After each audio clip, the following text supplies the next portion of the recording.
और दूसरे का नाम तो नेचुरल वेजिटेशन ऑफ इंडिया। और इंडिया में भी ऐसा ही होगा कि हमारे देश में भी दो फैक्टर इंपॉर्टेंट होंगे जो वेजिटेशन को डिसाइड करेंगे। सबसे पहला इंपॉर्टेंट फैक्टर रेनफॉल। रेनफॉल अगर ज्यादा होगी तो वेजिटेशन भी ज्यादा होगी।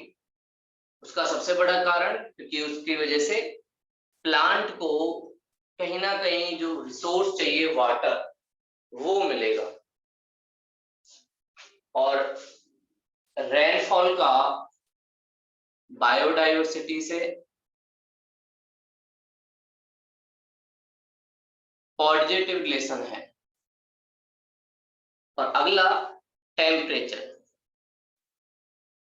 टेम्परेचर ये डिसाइड करता है कि जो वुड है वो हार्ड होगी या सॉफ्ट होगी। और रेनफॉल के बेस पे हम लोग प्लांट को बोलते हैं जैसे एवरग्रीन,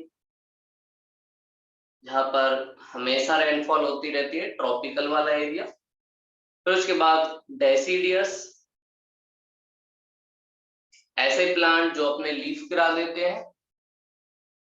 उसके बाद हम लोग कॉनिफर, उसके बाद फिर दो डेजर्ट, और इस बीच में सवाना स्टेपी, ये भी हमें। अगला टेम्परेचर के बेस पे ट्रॉपिकल, जहां का टेम्परेचर ज्यादा होता है। सब ट्रॉपिकल, जहां का temperature as compare to 0 to 10 degree थोड़ा सा कम होता है। और उसके बाद टेम्परेट, जहां का टेम्परेचर थोड़ा सा और कम होता है। और फिर उसके बाद टुंड्रा। ऐसे हमें प्लांट दिखाई देते हैं। इंडिया में अप टू 900 मीटर, अगर हम मान लेते हैं कि भाई हमारे जितने भी एरिया है उसकी हाइट 900 मीटर से अधिक नहीं है या उसके इक्वल है, तो उसमें इंडिया में टेम्परेचर लगभग 22 डिग्री सेल्सियस के आसपास होता है इस हाइट पर। और इसमें टेम्परेचर जब फिक्स रहता है, इसका मतलब रेनफॉल डिसाइड करेगी कि कहां पर कैसा फॉरेस्ट होगा। तो इंडिया में अप टू 900 मीटर जो डिसाइडिंग फैक्टर है कि हमारे यहाँ कौन से प्लांट मिलेंगे, नेचुरल वेजिटेशन मिलेंगे, उसका डिसाइडिंग फैक्टर है रेनफॉल। और इसे ही कहते हैं कि भाई इंडिया में 900 मीटर तक रेनफॉल डिसाइड करता है कैसे डिस्ट्रीब्यूशन होगा वेजिटेशन का। और इसके बेस पे जब हम देखते हैं तो सबसे पहले एवरग्रीन फॉरेस्ट हमें मिलते हैं, जहाँ पे सबसे ज्यादा रेनफॉल होती है। और फिर उसके बाद सेमी एवरग्रीन और फिर डेसिडियस, या एक और एंगल से आप कह सकते हो horizontally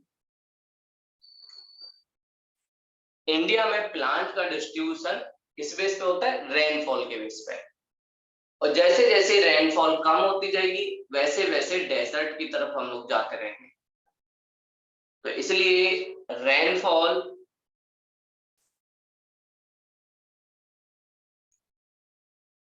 on the basis of rainfall division of Indian natural vegetation. एक तरफ हम लिखेंगे रेनफॉल कितना हुआ इंडिया में, दूसरा हम लिखेंगे उसकी वजह से हमारे देश में नेचुरल वेजिटेशन क्या बना, इसका इंडेक्स बनाएंगे। फिर उसके बाद कुछ इंपॉर्टेंट फीचर जो हमारे देश में बने या उनके कुछ एग्जाम्पल। और सबसे लास्ट में हम देखेंगे बायोडाइवर्सिटी कितनी है उस नेचुरल वेजिटेशन में। तो सबसे पहले इंडिया के वो वाले पार्ट जहां पर रेनफॉल 250 सेंटीमीटर से भी ऊपर होती है एनुअली, ऐसे कुछ ही एरिया इंडिया में दिखाई देते हैं 250 सेंटीमीटर से ज्यादा। हम लोगों ने इंडिया में एक बार जब मानसून देखा था तो जाना था कि कैसे इंडिया में सीजन होते हैं। इंडिया में रेनफॉल का एक रीजन होता है ट्रॉपिकल रेनफॉल, जब टेम्परेचर हाई होता है उसकी वजह से क्लाउड बनते हैं। दूसरा जो सेकेंड टाइप का रेनफॉल होता है वो होता है मानसून। और थर्ड हमारे यहाँ जो रेनफॉल होता है वो है विंटर के सीजन में फ्रंटल रेनफॉल, इससे इंडिया में रेनफॉल होता है। तो सबसे पहला एरिया जहाँ 200 सेंटीमीटर से भी ज्यादा रेनफॉल होती है, वहां पर जो नेचुरल वेजिटेशन मिलेगी वो कौन सी मिलेगी? एवरग्रीन। क्योंकि रेनफॉल ज्यादा, तो इसकी वजह से प्लांट को कहीं ना कहीं ज्यादा प्रोडक्टिव बनने में हेल्प मिलेगी। और एवरग्रीन फॉरेस्ट इंडिया के इसी एरिया में होती है। और इंडिया में 250 सेंटीमीटर से ज्यादा रेनफॉल कहाँ होती है? सबसे पहले वेस्टर्न घाट। वेस्टर्न घाट में इंडिया के 250 से ज्यादा रेनफॉल होती है। साथ में मेघालय और इसके अलावा अंडमान निकोबार जो इक्वेटर के पास पड़ता है। ये 3 हॉट स्पॉट है इंडिया में जहां पे एवरग्रीन फॉरेस्ट आपको दिखाई देंगे, और उसका रीजन वहां पर 250 सेंटीमीटर से ज्यादा रेनफॉल होना। और यहाँ पर जो नेचुरल वेजिटेशन हमने देख ली, फिर उसके बाद उसके कुछ फीचर। तो यहाँ पर जो सबसे ज्यादा फेमस प्लांट है वो मिलेंगे महागुनी, जो हमने वर्ल्ड में भी देखे थे वही इंडिया में मिलेंगे। अगला एबोनी।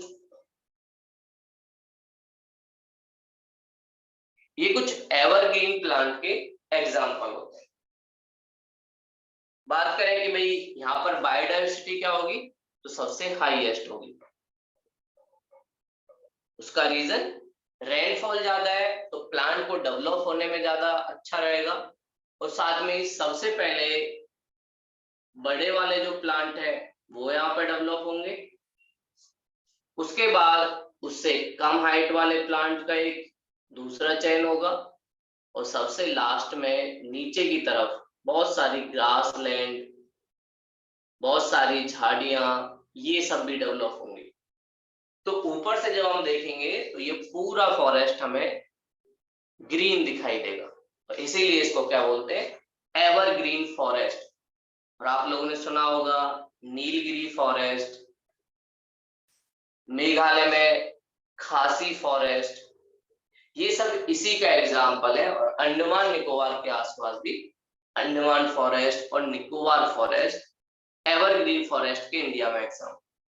यहाँ की बायोडाइवर्सिटी भी ज्यादा होगी और साथ में ही डेंसिटी, प्लांट जो एक प्लेस में है, मान लेते हैं 1 किलोमीटर में कितने प्लांट हैं, और हम मान लेते हैं 1000 के आसपास, तो इसकी डेंसिटी कितनी है? 1000। तो ऐसे इसमें डेंसिटी भी ज्यादा होगी और साथ में बायोडाइवर्सिटी, अलग अलग टाइप के जो प्लांट होंगे वो भी ज्यादा होंगे। और इस वजह से यहाँ पे एनिमल बायोडाइवर्सिटी वो भी बहुत ज्यादा दिखेगी।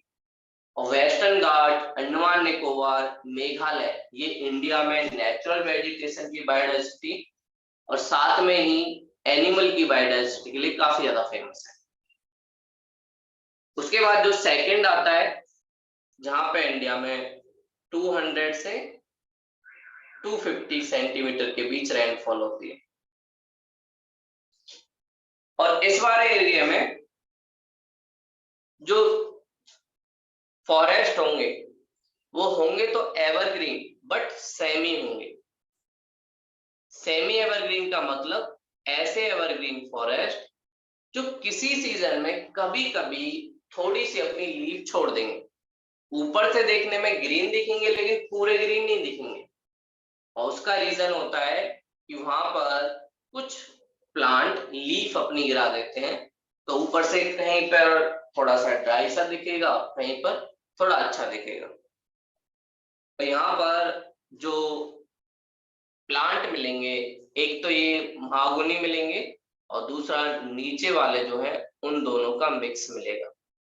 मतलब आपको यहाँ पे महागुनी भी दिख सकते हैं और साथ में टीक, साल, शीशम और चंदन ये सब भी दिख सकता है। यहाँ की जो बायोडायवर्सिटी होगी, ऊपर वाला जो फर्स्ट वाला है उससे थोड़ी सी कम होगी। जैसे इसका हमने माना 1000, इसका जो बायोडायवर्सिटी लगभग 800 एस के आसपास होगा। तो एज कंपेयर टू जो एवरग्रीन फॉरेस्ट है या 250 सेंटीमीटर, उसके कंपैरिजन यहाँ पे रेनफॉल कम होती है, इस वजह से यहाँ की थोड़ी सी बायोडायवर्सिटी कम होती है। लेकिन नीचे वाला जो है डेसिडियस, उससे थोड़ी ज्यादा होती है। और फिर उसके बाद हम लोग अपना थर्ड बांटते हैं। थर्ड में कौन कौन से आते हैं?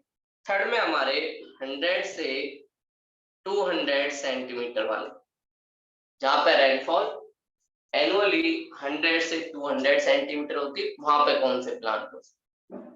इसका भी हम सब डिवीजन करते हैं। तो सबसे पहले 100 से 150 और दूसरा पार्ट इसका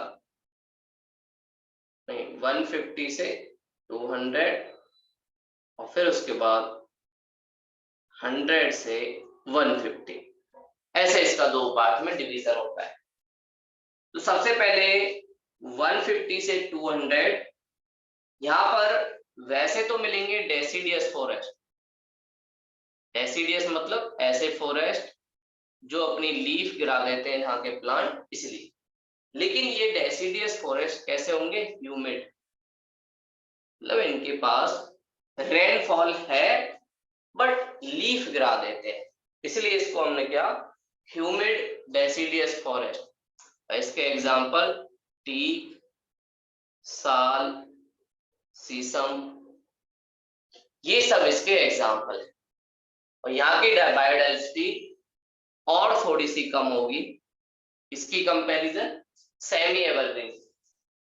और उसके बाद जो दूसरा आएगा इसमें बी पार्ट, उसका होगा ड्राई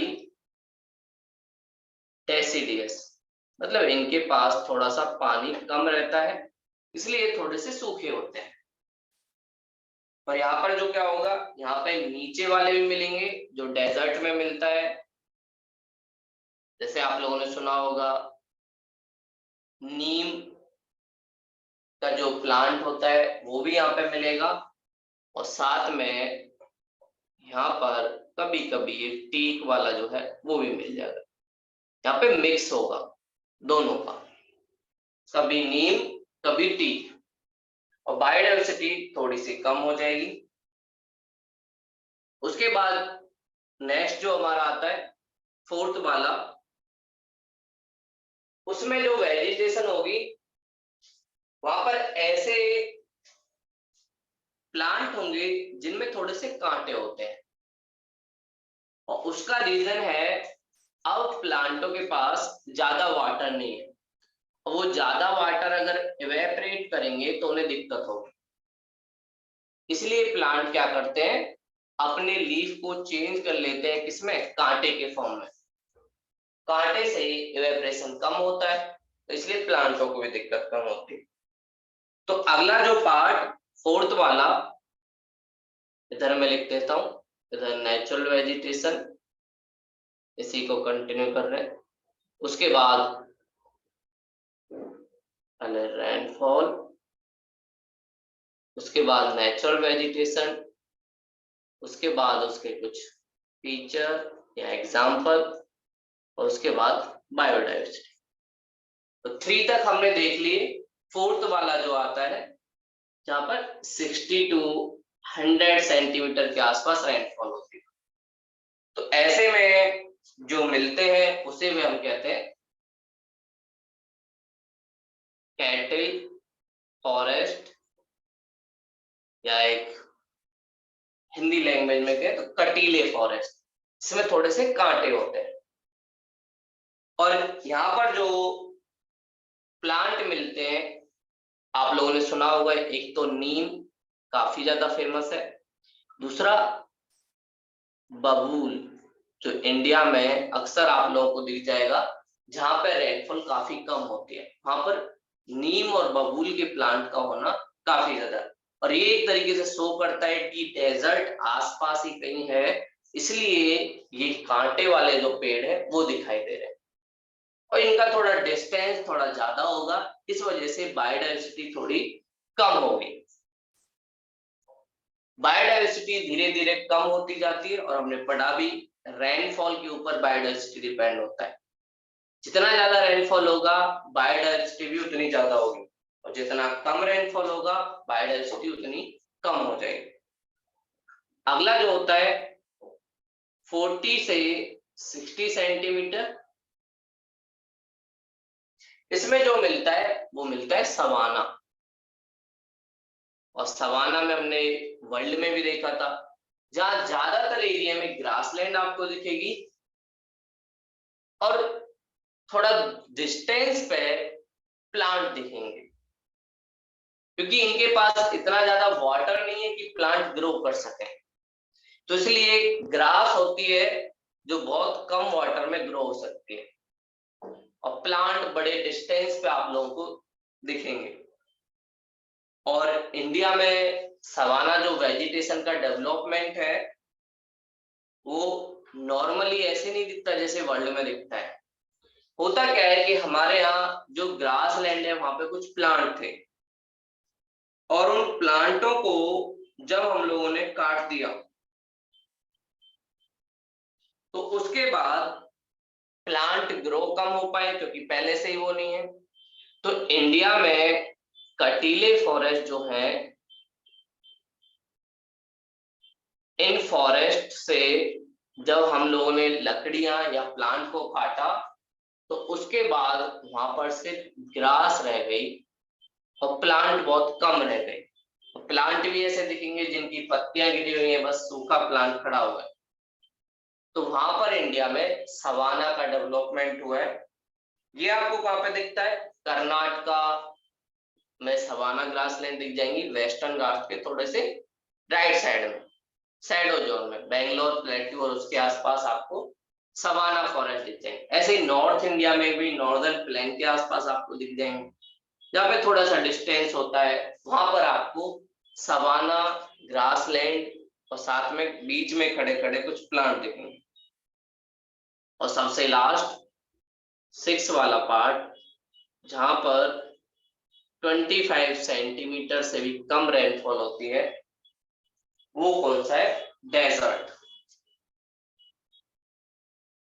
और इंडिया में 2 डेजर्ट है, एक थार डेजर्ट और ऊपर हम देखते हैं लद्दाख डेजर्ट। इन दोनों एरिया में जो वेजिटेशन मिलती है उसी को कहते हैं डेजर्ट वेजिटेशन। और यहाँ पे आपको कैसे प्लांट मिलेंगे? कैक्टस, कैक्टस जिसमें पूरा बिल्कुल कांटे कांटे कांटे और लीफ बिल्कुल भी नहीं, स्टेम भी नहीं, क्योंकि उसकी वजह से भी हो सकता है। और डेवलपमेंट हाइट भी बहुत कम होती है प्लांट की, इतना नहीं। ऐसे ही आपने सुना होगा touch me don't touch me plant जो होता है, इसको छूने से ही वो बंद हो जाता है, वो भी प्लांट आपको यहाँ पे दिखेगा। और साथ में एक और प्लांट एकेकिया, ये प्लांट भी आपको यहाँ पर दिखेगा।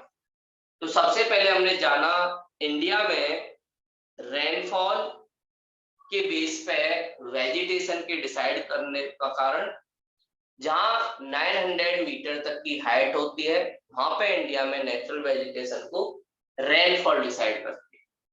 और इसके बेस पे हम लोगों ने कई एक तरीके से डिस्ट्रीब्यूशन किए। सबसे पहले हमने देखा 250 सेंटीमीटर से ज्यादा रेनफॉल वाले प्लेस जहां पर एवरग्रीन फॉरेस्ट पाए जाते हैं। और इसके एग्जाम्पल इंडिया में कहाँ पे?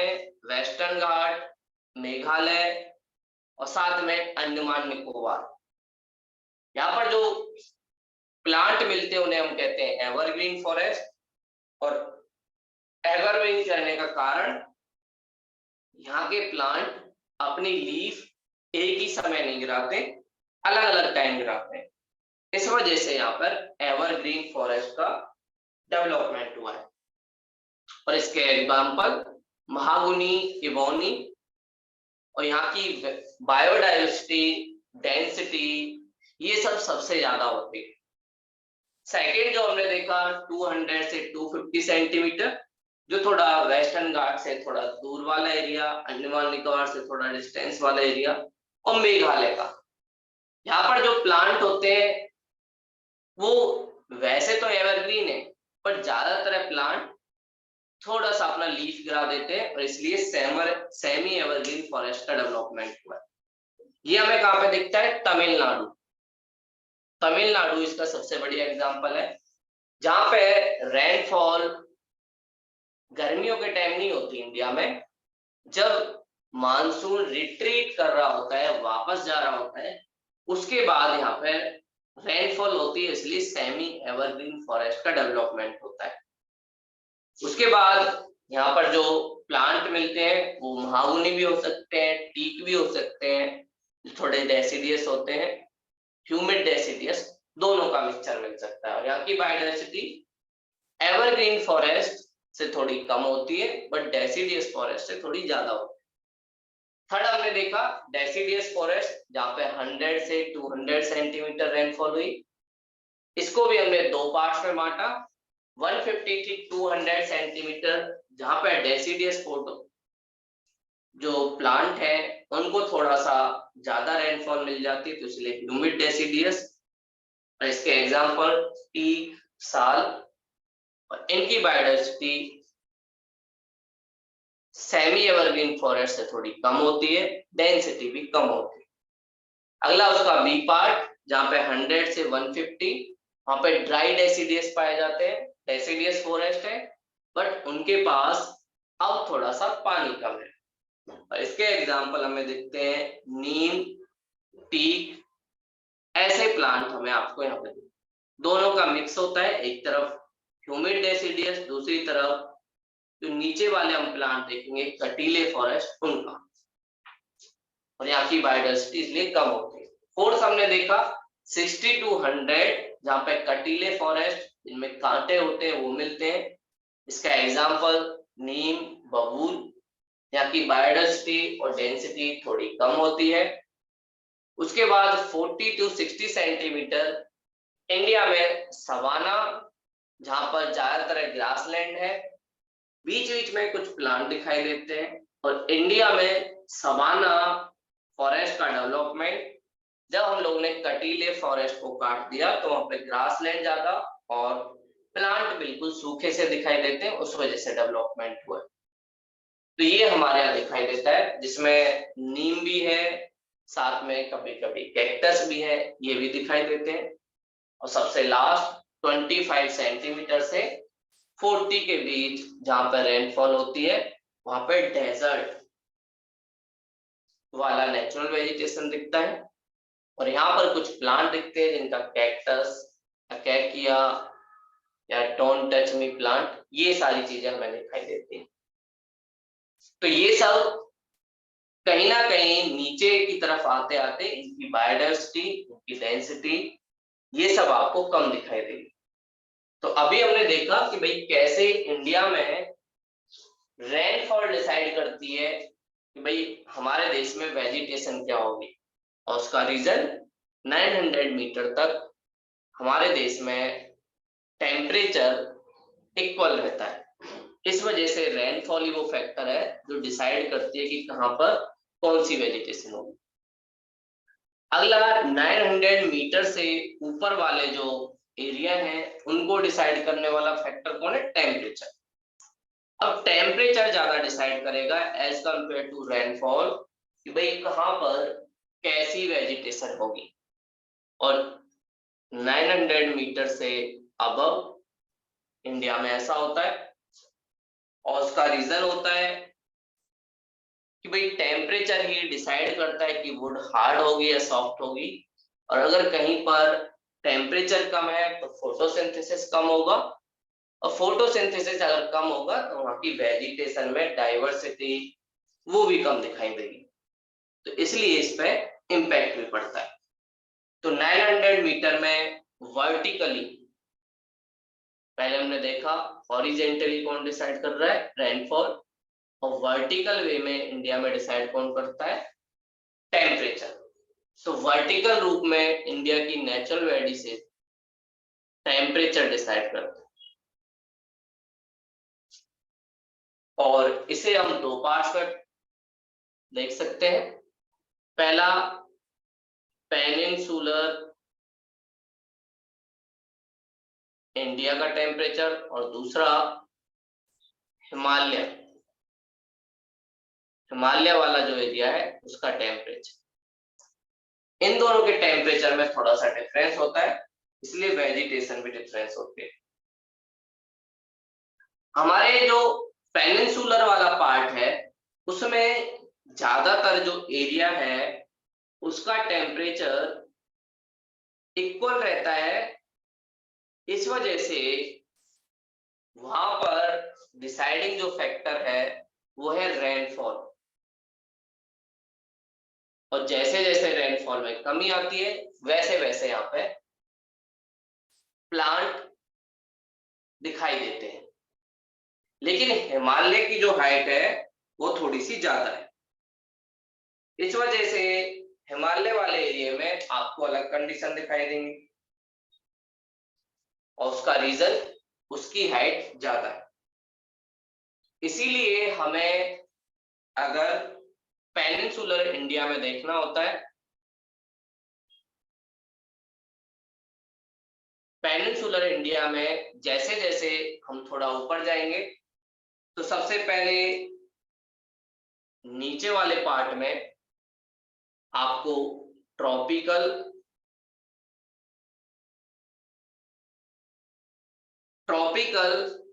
एवरग्रीन फॉरेस्ट दिखेगा, जो हमने वेस्टर्न घाट्स पे भी देखा, और इसके साथ में डेसिडियस फॉरेस्ट।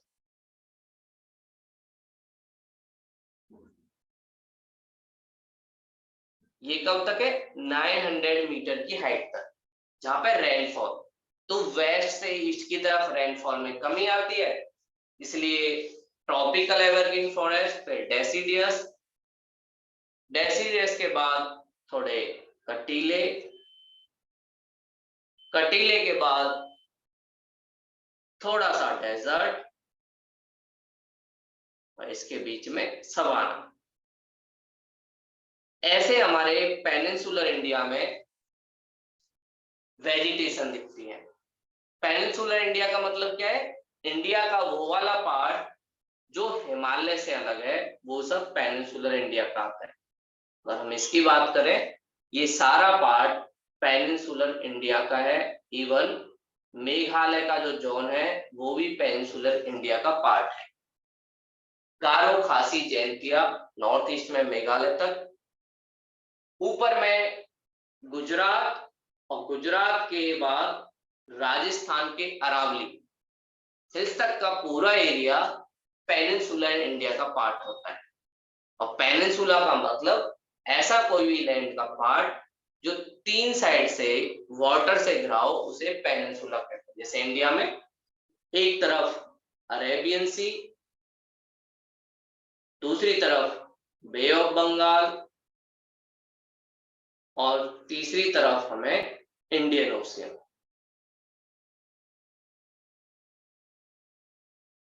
ये अलग अलग वाटर बॉडी से घिरा हुआ है, इसलिए इसे इंडियन पेनिनसुला कहते हैं, और इसकी हाइट ज्यादा नहीं है।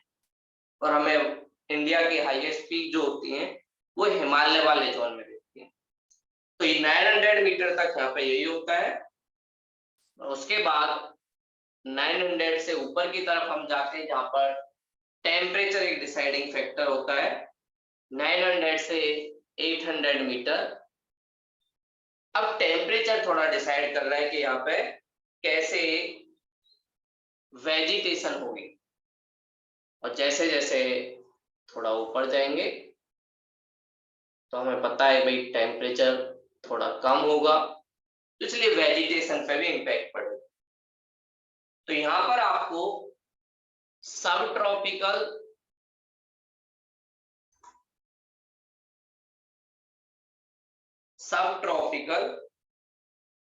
ह्यूमिड, डेसिडियस फॉरेस्ट दिखाई देंगे। जैसे ही टेम्परेचर राइज हुआ, ट्रॉपिकल एरिया से हम लोग सब ट्रॉपिकल एरिया से मिले, और ये ह्यूमिड है। और इसका एग्जांपल आपको एक बहुत फेमस प्लांट है इंडिया में, जिनको हम कहते हैं सैलास, सोलेस। ये कहां पे मिलते हैं? कर्नाटका, वेस्टर्न घाट के थोड़े से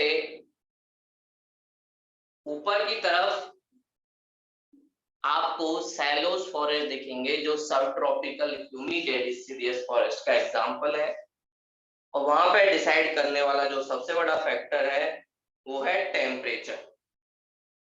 और फिर उसके बाद जो अगला पार्ट आएगा, 800 मीटर से ऊपर तक जितनी भी हाइट है, मैक्सिमम हाइट इधर 2400 तक है। नीलगिरी, अन्नामलाई, ये जो पीक दिखेगी इस वाले एरिया में, क्योंकि टेम्परेचर ज्यादातर हाई रहता है, इस वजह से यहाँ पर जो फॉरेस्ट आपको दिखेंगे वो दिखेंगे टेम्परेट। और टेम्परेट में भी कहीं ना कहीं ह्यूमिड, माउंटेन फॉरेस्ट,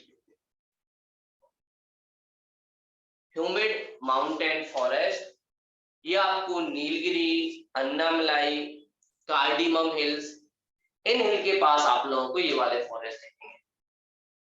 लेकिन ऊपर इतनी ज्यादा हाइट नहीं है कि टुंड्रा, जहां पर बिल्कुल आइस जमा होती है, ऐसा आपको पेनिनसुलर इंडिया में नहीं दिखेगा, क्योंकि यहाँ पे आइस है ही नहीं, इतना कम भी टेम्परेचर नहीं होता है।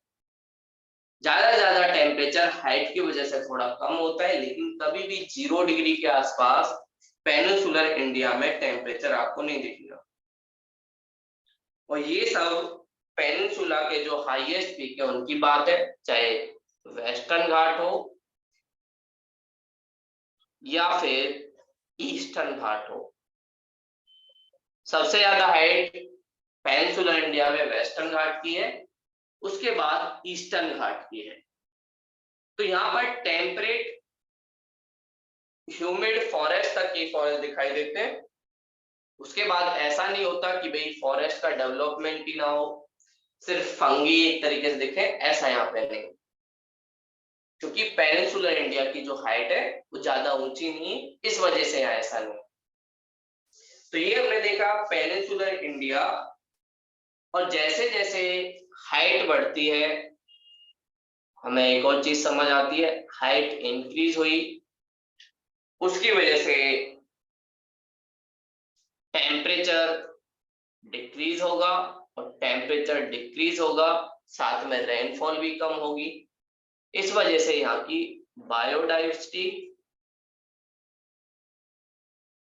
डेंसिटी वो कम होगी। तो जैसे जैसे हाइट इंक्रीज होती है, वैसे वैसे टेम्परेचर में गिरावट आती है, और इसकी वजह से बायोडाइवर्सिटी कम होती है। और ऐसा हम देखते ही हैं ट्रॉपिकल एवरग्रीन फॉरेस्ट की कंपैरिजन सब ट्रॉपिकल एवरग्रीन फॉरेस्ट में बायोडाइवर्सिटी और डेंसिटी कम है। और ऊपर वाले एरिया में जहां पर हम देखते हैं टेम्परेट ह्यूमिड वाले में, वहां पर उससे भी कम है। तो अलग अलग एरिया में अलग अलग हमें दिखाई देता है, और उसका रीजन क्योंकि वहां पर बायोडाइवर्सिटी कम हो जाती है, और टेम्परेचर कम होने की वजह से फोटोसिंथेसिस की जो प्रोसेस है वो भी कम हो जाती है।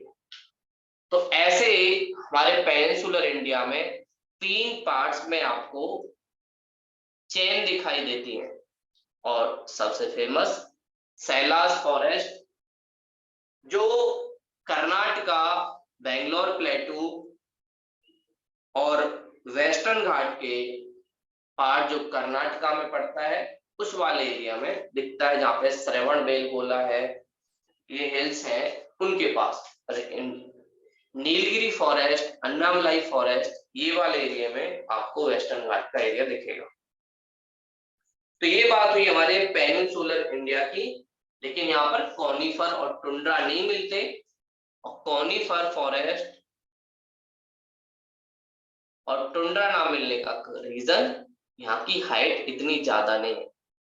और हाइट ज्यादा नहीं तो ऐसा नहीं है कि टेम्परेचर ज्यादा कम हो जाएगा, इसलिए यहाँ पर कॉनिफर और टुंड्रा फॉरेस्ट नहीं देखने को मिलती। तो ये हमने बात की अपने पेनिनसुलर इंडिया की। अब हम बात करते हैं हिमालय।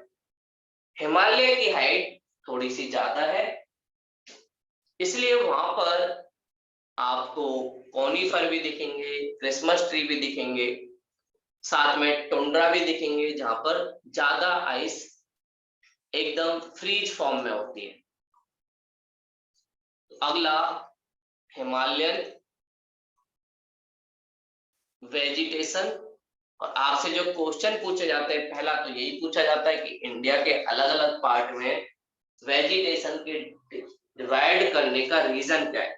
सबसे बड़ा रीजन टेम्परेचर और रेनफॉल। पेनिनसुलर इंडिया की हाइट ज्यादा नहीं होती, इस वजह से उसमें और कुछ रीजन होते हैं। अब हम देखेंगे हिमालय। हिमालय की हाइट थोड़ी सी ज्यादा है, लेकिन हिमालय में भी डिफरेंस होता है। एक तरफ है ईस्टर्न हिमालय, दूसरी तरफ है वेस्टर्न हिमालय।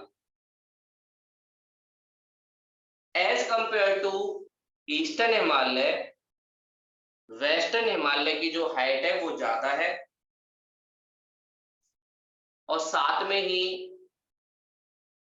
वेस्टर्न हिमालय की हाइट ज्यादा होने के साथ वहां पर रेनफॉल भी कम होती है और वो ओशियन से भी दूर पड़ता है। इस वजह से दोनों में कुछ डिफरेंस दिखाई दे रहा है। लेकिन जहां तक इन दोनों फॉरेस्ट, हिमालय में 900 मीटर की हाइट रहती है, वहां डिवाइड या डिसाइड करने वाला जो फैक्टर है वो है रेनफॉल। और हिमालय वाले जोन में रेनफॉल को जो डिसाइडिंग करने वाला फैक्टर है, क्योंकि इंडिया एक ट्रॉपिकल कंट्री है, तो यहाँ पर ज्यादातर ट्रेड विंड का इम्पैक्ट दिखाई देता है। और ट्रेड विंड की डायरेक्शन ईस्ट से वेस्ट की तरफ होती है। इस वजह से ईस्ट से वेस्ट की तरफ जब हिमालय में जाएंगे तो 900 मीटर तक यहाँ पर जो वेजिटेशन होती है, सबसे पहले एवरग्रीन, उसके बाद और वेस्ट में जाएंगे तो उसके बाद एवरग्रीन फॉरेस्ट के बाद थोड़े सेमी एवरग्रीन, सेमी एवरग्रीन के बाद डेसिडियस, और डेसिडियस के भी दो पार्ट, ह्यूमिड डेसिडियस, अगला ड्राई डेसिडियस। ऐसे यहां दिखेगा। और उसके बाद और ज्यादा रेनफॉल हो जाएगी कम, तो यहाँ पर कटीले फॉरेस्ट।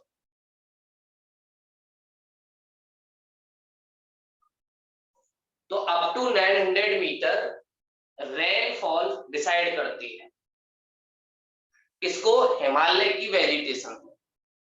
और 900 मीटर के बाद एक तरफ ईस्टर्न हिमालय, जो कहीं ना कहीं एक तो पास में है ओशियन के, इस वजह से वहां पर रेनफॉल ज्यादा होगी और टेम्परेचर भी ज्यादा होगा। दूसरी तरफ वेस्ट हिमालय,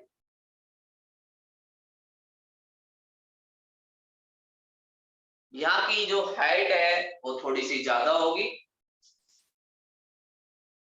इसीलिए हमें जहां ईस्टर्न हिमालय में डेसिडियस जो फॉरेस्ट है उनका डेवलपमेंट थोड़ा ज्यादा हाइट तक दिखाई देगा, जैसे 900 से 800 मीटर तक यहाँ पे डेसिडियस, लेकिन वेस्ट हिमालय में सिर्फ 1500 मीटर तक डेसिडियस फॉरेस्ट दिखाई देते हैं। लगभग 300 मीटर का डिफरेंस है, लगभग 300 मीटर दोनों में गैप दिखाई देता है। और उसका reason as compare to west Himalaya, eastern Himalaya का टेम्परेचर हाई होना और साथ में ही उसको रेनफॉल भी ज्यादा मिले। उसके बाद 1800 से 2700 के बीच ईस्टर्न हिमालय में हमें टेम्परेट